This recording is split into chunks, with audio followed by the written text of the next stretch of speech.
शर्जील इमाम जो दिल्ली रॉयट के पहले दिल्ली की जेल में थे, वो दिल्ली रॉयट के पहले अरेस्ट कर लिए गए थे और उनको उन्होंने ये फाइंड आउट कर लिया कि इनका हाथ दिल्ली रॉयट की कॉन्स्पिरेसी में है। लेकिन वही दिल्ली पुलिस वो इन्वेस्टिगेट नहीं कर सकी कि जो पुलिस वाले फैजान को लाठियां मार रहे थे वो कौन लोग हैं। वो इन्वेस्टिगेशन आज तक नहीं हुई।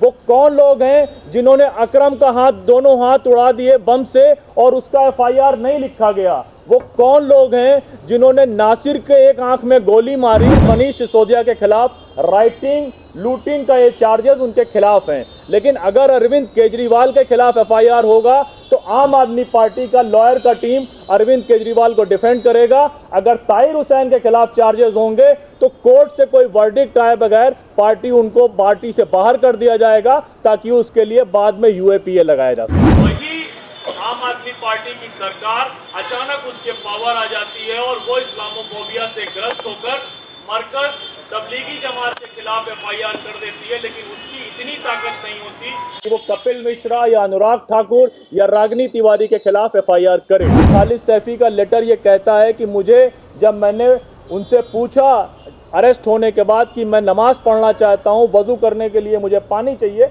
वो उनका लेटर पब्लिक डोमेन में है, मैं इसलिए बात कह रहा हूँ। तो मेरी पिटाई करी गई, पैर तोड़ दिए गए, इस्लामोफोबिक गालियां दी गई और मेरे सर के ऊपर यूरिन पास किया दिल्ली पुलिस ने।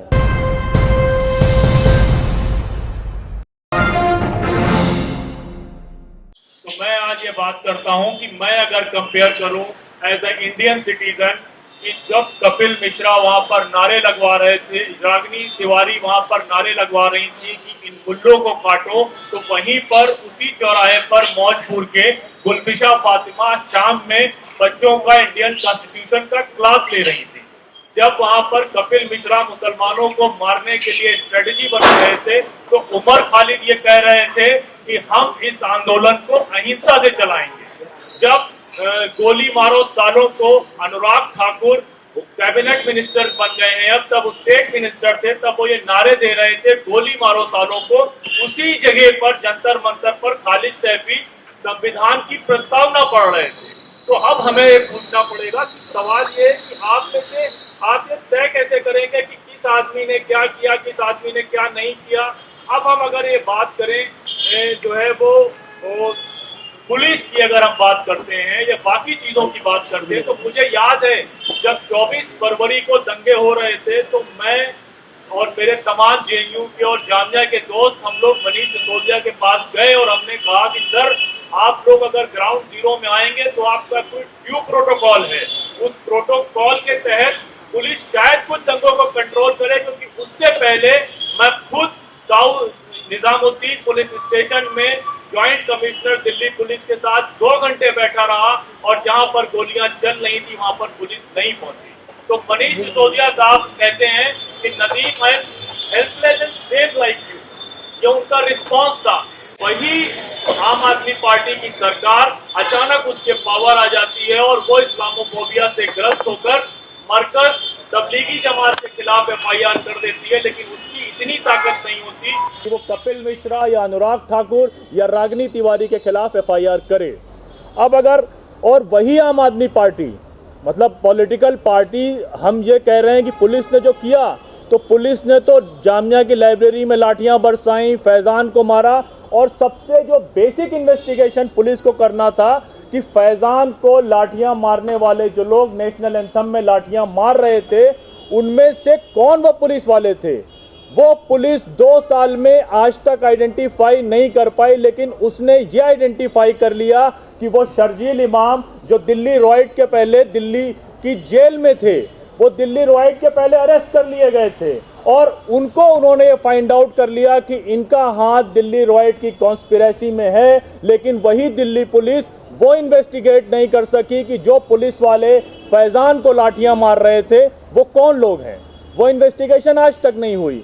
वो कौन लोग हैं जिन्होंने अकरम का हाथ, दोनों हाथ उड़ा दिए बम से और उसका एफआईआर नहीं लिखा गया। वो कौन लोग हैं जिन्होंने नासिर के एक आंख में गोली मारी। नासिर नेशनल कैडेट कोर का एम्प्लॉय था, उसका एफआईआर 1.5 साल के बाद प्रॉपर 18 मंथ के बाद आफ्टर द कोर्ट इंटरवेंशन उसका एफआईआर हुआ। दिल्ली पुलिस ने एफआईआर नहीं लिया। जो लोग एफआईआर कराने गए उनको अरेस्ट कर लिया गया। और जहां तक मैं पॉलिटिकल पार्टीज की बात करता हूं तो पॉलिटिकल पार्टीज की मायूसी इस तरह की है कि मीरान हैदर जामिया के सीए के एक्टिविस्ट थे। आप उनके ट्विटर अकाउंट को चेक करेंगे तो उनके अरेस्ट होने के 2 दिन पहले तक तेजस्वी और तेज प्रताप उनके ट्वीट को रिट्वीट करते हैं कि आप रिलीफ का काम बहुत अच्छा कर रहे थे, लेकिन उनके अरेस्ट होने के बाद एक सिंगल मैसेज आपको नहीं मिलेगा। ताहिर हुसैन के खिलाफ राइटिंग का पहला एफआईआर होता है, पहला एफआईआर सिर्फ राइटिंग का होता है।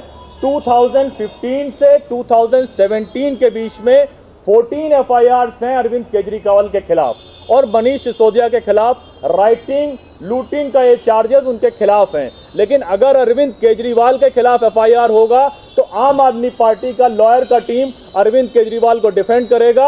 अगर ताहिर हुसैन के खिलाफ चार्जेस होंगे तो कोर्ट से कोई वर्डिक्ट आए बगैर उनको पार्टी से बाहर कर दिया जाएगा, ताकि उसके लिए बाद में यूएपीए लगाया जा सके।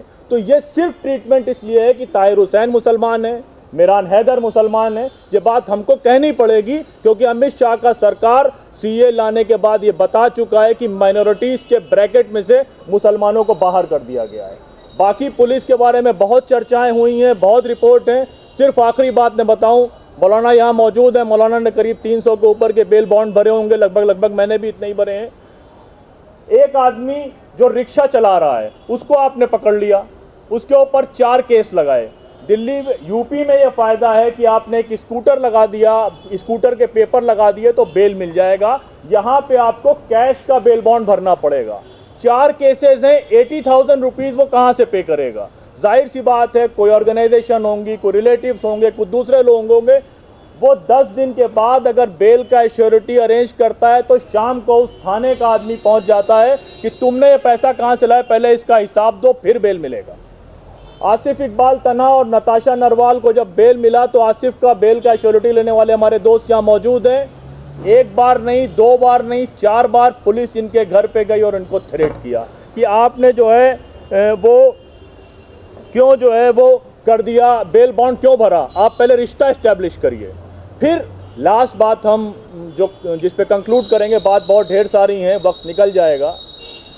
जब हम बात करते हैं जुडिशरी की तो वो लोअर लेवल का जुडिशरी बेल का एक ट्रायल में हम रो सकते हैं कि ट्रायल का रोना रो रहे हैं। ट्रायल का रोना तो भीमा कोरेगांव में जो हमारे दोस्त पकड़े गए हैं वो सारे रो रहे हैं, 2.5 साल से उनका कोई सुनवाई नहीं है। लेकिन इसमें आसिफ इकबाल तन्हा का जो केस था उसमें 3 महीने तक हमारे जज साहब ऑर्डर रिजर्व करके बैठे रहे, बेल का ऑर्डर। आपने कहीं आज तक नहीं सुना होगा कि बेल के ऑर्डर को 3 महीने तक रिजर्व करके रखा जाए। उमर खालिद का, खालिद सैफी का, मीरान का बेल ऑर्डर रिजर्व है। अब वो कितने दिनों तक रिजर्व रहेगा किसी को नहीं मालूम। और वही जुडिशरी के जज साहब, जब खालिद सैफी के वीडियो सब ने देखे हैं, 26 फरवरी को उनके और इशरत जहां के अरेस्ट के 2 साल हुए, वो अपने पैरों से चलते हुए प्रोटेस्ट में जाते हैं।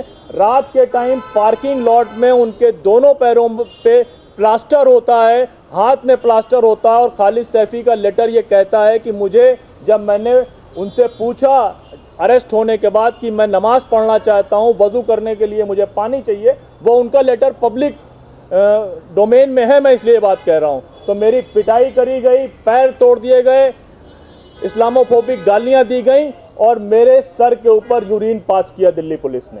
और जब वो शाम के टाइम पेश किए गए जज साहब के सामने तो जज साहब ने ये देखा नहीं कि वो जो एसएचओ जगतपुरी किरण पाल पीटने वाला है, उस पुलिस से उन्होंने पूछा भी नहीं कि इसके दोनों पैरों में ये ताज़ा प्लास्टर किस लिए डाला गया है, बल्कि उन जज साहब ने इमीडिएट जुडिशियल रिमांड जो है वो कंफर्म कर दी। तो इस जुडिशरी पर भी हमको कुछ न कुछ तो सवाल पूछने होंगे कि सर हम बेल के ऑर्डर के लिए आपके पास गए हैं, कम से कम इसको 3 महीने तक तो रिजर्व न करें। बहुत शुक्रिया, थैंक यू।